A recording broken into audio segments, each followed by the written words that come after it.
Good morning students. तो आज हम एक्सरसाइज 1.1 के कुछ क्वेश्चंस जो है जो कि एग्जाम के लिए मतलब from examination point of view काफ़ी इंपॉर्टेंट हैं, जिनके कंसेप्ट जो हैं वो काफ़ी हेल्पफुल होंगे बाकी और क्वेश्चंस को सॉल्व करने के लिए। ऐसे कुछ क्वेश्चंस को हम जो है अब सॉल्व करेंगे, ठीक है ना। तो इसमें सबसे पहले जो क्वेश्चन आता है वो क्वेश्चन नंबर 9 है, ठीक है।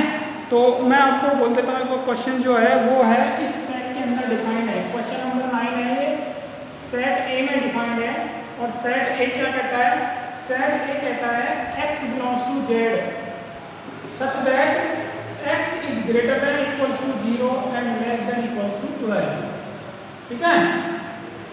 z का मतलब इंटीजर्स हैं, ये सब क्या है, इंटीजर 0 से लेकर के 12 तक के इंटीजर्स हैं। और रिलेशन क्या है, इसके दो पार्ट हैं, हम पहले वाला पार्ट करेंगे। रिलेशन क्या है, रिलेशन है A B, set of all those element A B such that A minus B is a multiple of 4, is a multiple of 4, ठीक है। ये रिलेशन है, इसको हमें प्रूव करना है कि ये रिलेशन जो है ये इक्विवेलेंस रिलेशन है। और साथ ही साथ एलिमेंट 1 के लिए हमें इक्विवेलेंस क्लास भी देखनी है, एलिमेंट 1 की इक्विवेलेंस क्लास क्या होगी, ठीक है। तो अब देखिए इसको हम कैसे प्रूव कर सकते हैं। इक्विवेलेंस प्रूव करना है, पहला काम क्या है, इक्विवेलेंस प्रूव करना है। इक्विवेलेंस प्रूव करने के लिए पहले वाले वीडियोज़ में, प्रीवियस वीडियोज़ में मैं ऑलरेडी बता चुका हूँ आपको कि इसे हमें reflexive, symmetric and transitive prove करना पड़ेगा, ठीक है। हमें चेक करना पड़ेगा either the given relation is reflexive, symmetric और ट्रांजिटिव और नॉट, है या नहीं है, ठीक है। अगर ये रिफ्लेक्सिव, सिमेट्रिक और ट्रांजिटिव होते हैं तो ये इक्विवेलेंस होगा। तो सबसे पहला काम है रिफ्लेक्सिव रिलेशन,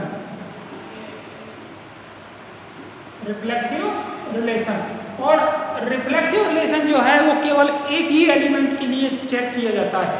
एक ही एलिमेंट लेंगे हम, 0 से 12 तक कोई भी एलिमेंट ले सकते हैं, कोई जनरल एलिमेंट भी ले सकते हैं, ठीक है।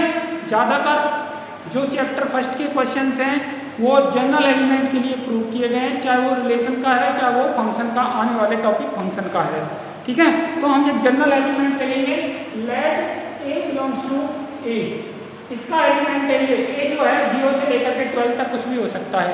अब हम देखते हैं कि मॉडुलस ए माइनस ए, मॉडुलस ए माइनस बी, क्योंकि एक ही एलिमेंट है, ए की जगह पर भी ए ही होगा, बी की जगह पर भी बी ही होगा, ए होगा, तो ए माइनस ए क्या आएगा, 0 आएगा। और 0 जो है मल्टीपल होता है किसका, 4 का, 0 इज ए मल्टीपल ऑफ 4 का मल्टीपल है, इसका मतलब a माइनस ए जो है 4 का मल्टीपल हो गया, यानी ए जो एलिमेंट है, यानी ए रिलेटेड है किससे, ए से। इसका मतलब ये हो गया a is related to a, it means जो ए टाइप के एलिमेंट हैं वो किसमें है, वो इस रिलेशन के अंदर है, R के अंदर है। इसका मतलब R कैसा हो गया, रिफ्लेक्सिव हो गया, R इज रिफ्लेक्सिव रिलेशन, ठीक है। R रिफ्लेक्सिव रिलेशन हो गया। अब हमें सिमेट्रिक प्रूव करना है, और सिमेट्रिक प्रूव करने के लिए आपको पता है 2 एलिमेंट लेते हैं हम। तो सिमेट्रिक के लिए देखिए, सिमेट्रिक रिलेशन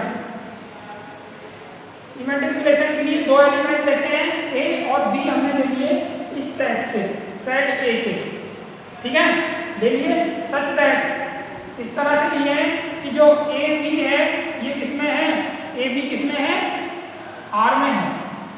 R में है का मतलब क्या हो गया, a minus B is a multiple of 4, is a multiple of 4 का मल्टीपल है a माइनस बी, 4 का मल्टीपल है, तो b माइनस ए भी क्या होगा, is also A multiple of 4,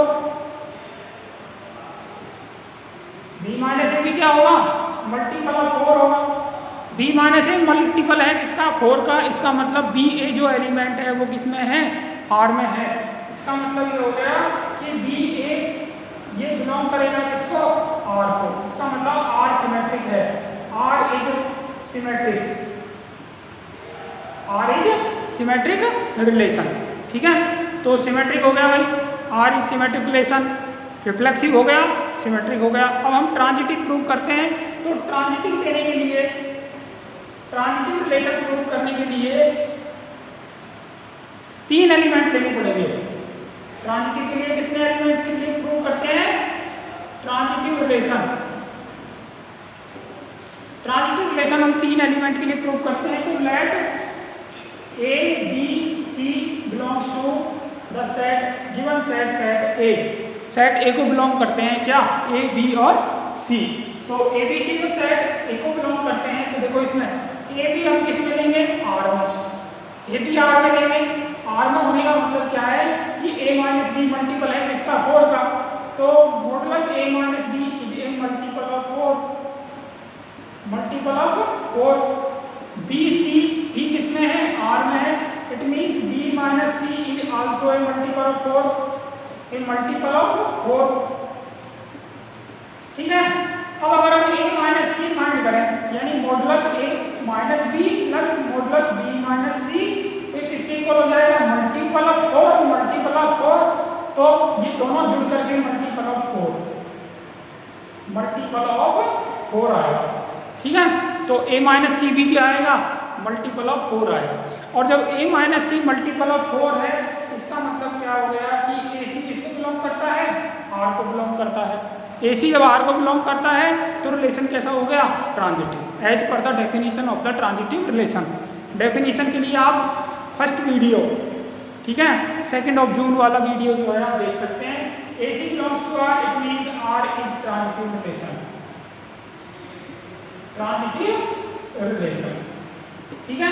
तो इस तरह से हम प्रूव कर सकते हैं ट्रांजिटिव। तो रिफ्लेक्सिव भी है, सिमेट्रिक भी है, ट्रांजिटिव भी है। तो कैसा हो गया भाई? इक्विवेलेंस हो गया। implies that R is reflexive, symmetric and transitive। implies that R is an equivalence relation।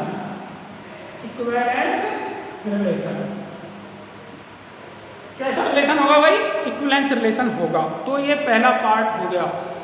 पहला पार्ट कंप्लीट नहीं हुआ है अभी। इसमें लिखा हुआ है कि 1 के लिए, एलिमेंट 1 के लिए इक्विवेलेंस क्लास फाइंड कीजिए। इक्विवेलेंस क्लास फाइंड करनी है किसकी? 1 की। तो इक्विवेलेंस क्लास किसके लिए? 1 के लिए, यानी ये 1 की इक्विवेलेंस क्लास फाइंड करनी है। क्या होती है इक्विवेलेंस क्लास? इक्विवेलेंस क्लास होती है किसी एलिमेंट के लिए वो सारे एलिमेंट, यानी set of all those element which are related to the given element. Given element means 1, जो 1 से रिलेटेड है अंडर द गिवन रिलेशन, जो रिलेशन दिया हुआ है उसके अंदर। अब देखो रिलेशन क्या दे रखा है? रिलेशन है कि A माइनस B मल्टीपल होना चाहिए 4, और यहाँ एक एलिमेंट क्या दे रखा है? 1। अगर A 1 है तो 1 के साथ में कोई ऐसा एलिमेंट लेना है, 1 के साथ कोई ऐसा एलिमेंट लेना है जिसका डिफरेंस क्या हो जाए? मल्टीपल हो जाए किसका? 4 का। ठीक है। तो वी नो 1 का 5 के साथ में डिफरेंस क्या आएगा? 4। 1 का 9 के साथ में डिफरेंस क्या आएगा? 8। ठीक है। 1 का, अब इसके बाद कोई नहीं है, केवल क्या है? 5 है और 9 है, और 1 का 1 के साथ में डिफरेंस क्या आएगा? 0 आता है, जो कि मल्टीपल है क्या? 4 का। तो 1 के साथ में कौन से रिलेटेड, 1 के साथ में कौन से एलिमेंट रिलेटेड हो गए? 1 हो गया, 3 हो गया और 5 हो गया। 1 हो गया, 5 हो गया और 9 हो गया।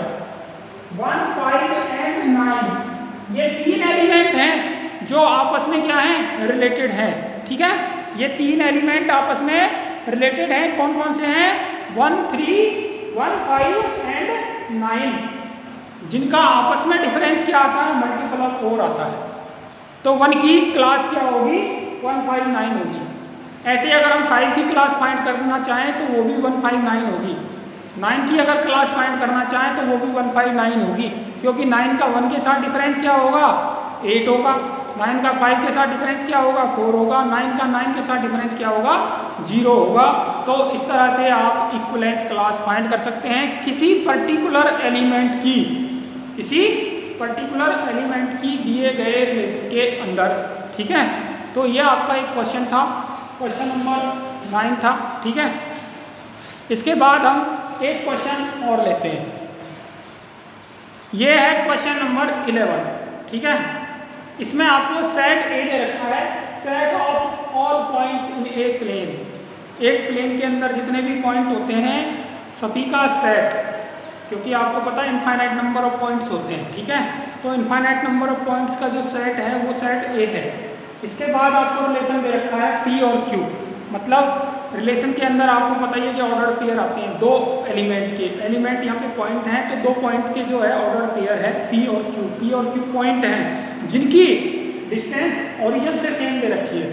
Distance of the point P is same as the distance of point P from the origin, ठीक है। O P equals to O Q, मैंने इसको शॉर्ट में लिख दिया है, ठीक है। O P equals to O Q. अब हमें चेक करना है कि ये इक्विवेलेंस है कि नहीं है, यानी इसकी इक्विवेलेंस जो है चेक करनी है हमें। O P equals to O Q. और इक्विवेलेंस चेक करने का मतलब है कि आपको रिफ्लेक्सिव चेक करना है, सिमेट्रिक चेक करना है, ट्रांजिटिव चेक करना है। रिफ्लेक्सिव हम एक एलिमेंट के लिए चेक करते हैं, तो रिफ्लेक्सिव देखिए कि रिफ्लेक्सिव है कि नहीं है। Reflexive relation, let P belongs to the set A। कोई पॉइंट है P, कोई पॉइंट है किसमें, सेट A के अंदर। P कोई पॉइंट है सेट A के अंदर। अब ये पॉइंट P जो है, ये पॉइंट P जो है इसकी ओरिजिन से डिस्टेंस आपको पता है, एक ही पॉइंट की डिस्टेंस ओरिजिन से हमेशा क्या रहती है, सेम। मान लीजिए कि ये ओरिजिन है, ये ओरिजिन है और ये पॉइंट है P, तो इसकी डिस्टेंस आप चाहे तो इधर से मेजर करो चाहे तो इधर से मेजर करो, हमेशा क्या होती है, सेम होती है। डिस्टेंस हमेशा सेम होती है। तो हम लिख सकते हैं कि OP इक्वल्स टू OP, ठीक है। चाहो तो ये लिख सकते हो distance of same point from O origin is always same, ठीक है।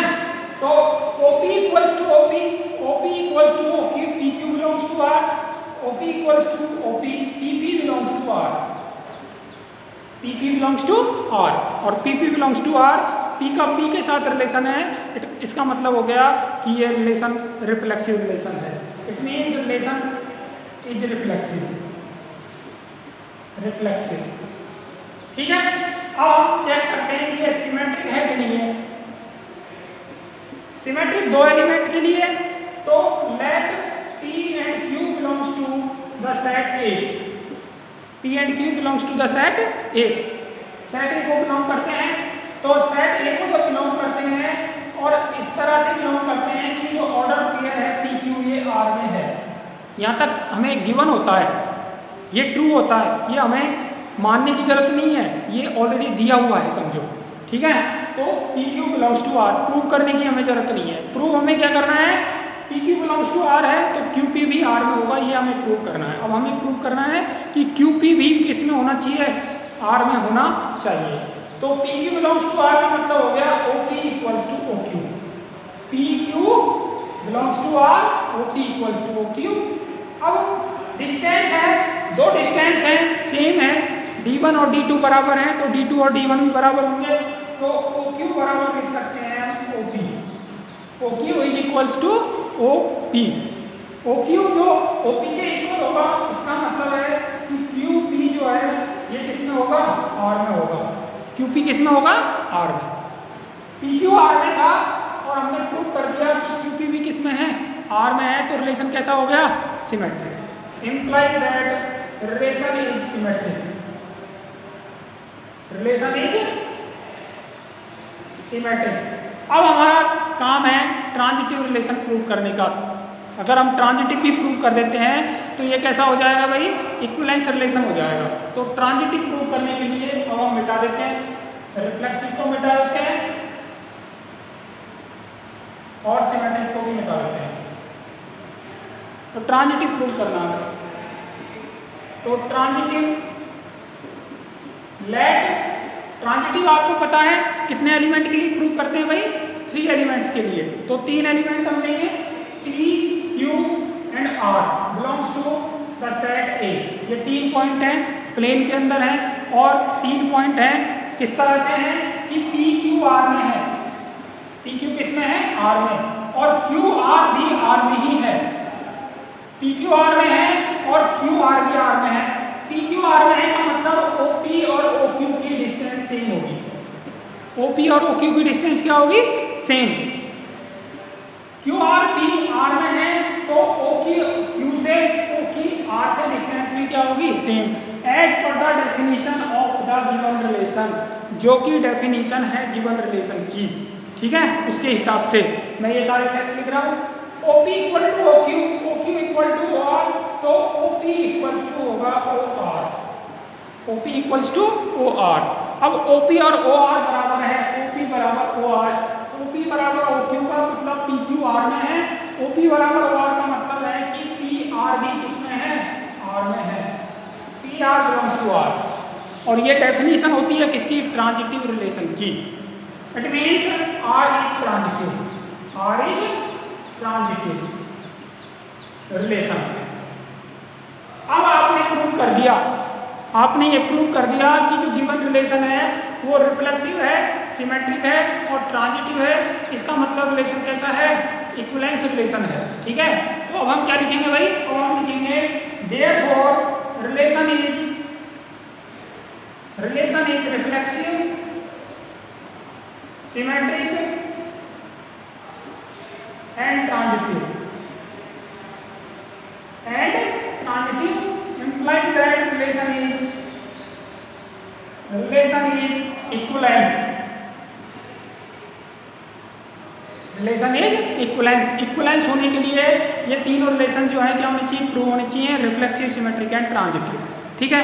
तो ये तो एक पार्ट था इस क्वेश्चन का, ये एक पार्ट था इस क्वेश्चन का। एक पार्ट और है इस क्वेश्चन का, और वो क्या कहता है? फर्दर है, फर्दर करके लिखा हुआ है, आप बुक देख सकते हैं।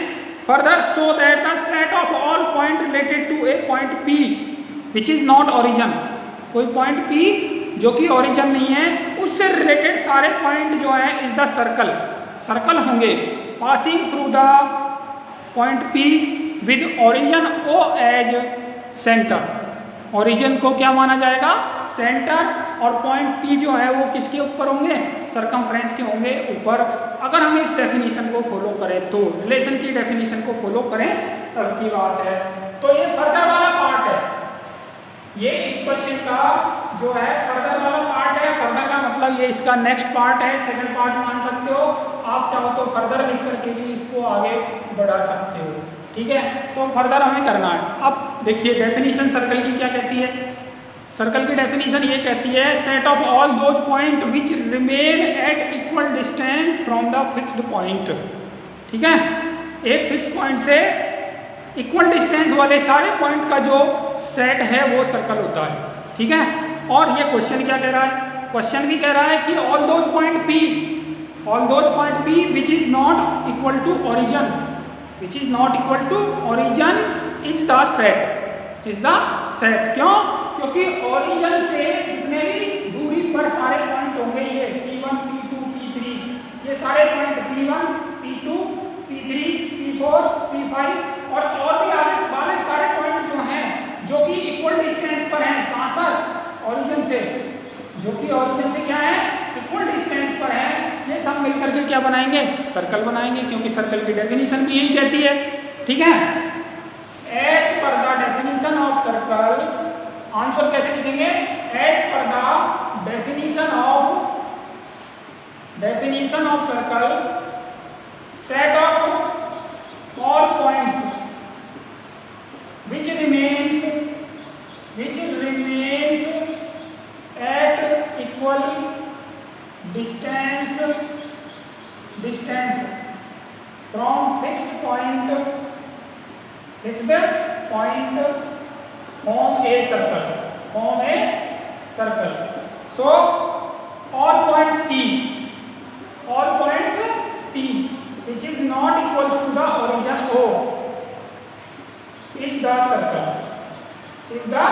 circle. All points P which is not equal to the origin is the circle. Okay, as I have explained you through this diagram. Okay, so this was the further or the second part of the question number 9. ठीक है, आज हमने फिर से जो है 2 question समझने की कोशिश की। ये क्वेश्चंस जो हैं इनको सिर्फ क्वेश्चन ना मान करके आप कंसेप्ट मान करके चलोगे, क्योंकि इनके अंदर कंसेप्ट छुपा हुआ है इक्विवेलेंस रिलेशन का, इक्विवेलेंस क्लास का। अभी ये जो क्वेश्चन बताया मैंने, ये जितने भी पॉइंट बनेंगे, ये जितने भी पॉइंट बनेंगे वो सब मिल करके क्या बनाएंगे, एक क्लास बनाएंगे, इक्विवेलेंस क्लास बनाएंगे। ठीक है, तो इक्विवेलेंस क्लास क्या होती है, उन सारे पॉइंट्स का कलेक्शन होती है जो कि रिलेशन को फॉलो करते हैं, जो कि गिवन रिलेशन को फॉलो करते हैं। दोनों क्वेश्चन जो मैंने लिए थे, दोनों क्वेश्चन ऐसे ही थे जिसमें कि इक्विवेलेंस क्लास का कंसेप्ट था ही था। ठीक है, तो आप इनको क्वेश्चन के साथ साथ एज ए कंसेप्ट लेकर के अगर चलेंगे, पढ़ेंगे, तो आपके लिए ज़्यादा फायदेमंद साबित होगा। Thank you.